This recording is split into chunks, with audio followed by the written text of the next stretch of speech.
Two brothers in their 60s and some other news tonight are accused of sexually assaulting a child. 7 News reporter Ann Maxwell has been digging into this case as well as the suspects' histories. She's here live at the 7 on Main studio with more on this case. Ann.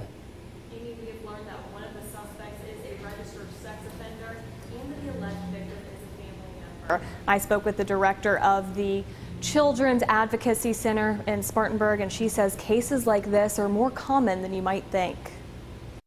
67-year-old Michael Allen Long and his brother, 68-year-old William Howard Long, are sitting in the Spartanburg County Jail, both accused of sexually assaulting a child under the age of 11. According to the sheriff's office, the victim is related to them. Last year, 71% of the cases we were involved with involved offenders who were family members or either a parent's boyfriend or girlfriend, so the vast majority. Warrants show the alleged abuse happened between 2015 and 2017. This isn't either suspect's first run-in with the law. In 1975, William Howard Long was convicted of grand larceny. His brother, Michael Allen Long, has been convicted of malicious damage to property. He is also a registered sex offender with a previous conviction for a lewd act on a minor. Pedophiles are looking for kids, and the ones they have most access to are the ones within their own family. The same alleged victim came forward in early 2017 with allegations against sex offender Michael Allen Long. He was charged with 2 counts of criminal sexual conduct with a child between the ages of 14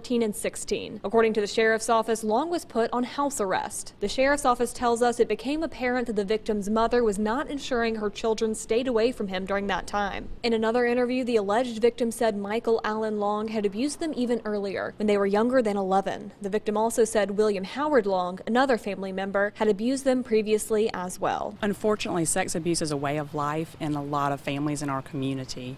So one of our goals is to try to get to these kids and help get them the services they need to hopefully end that cycle in their family.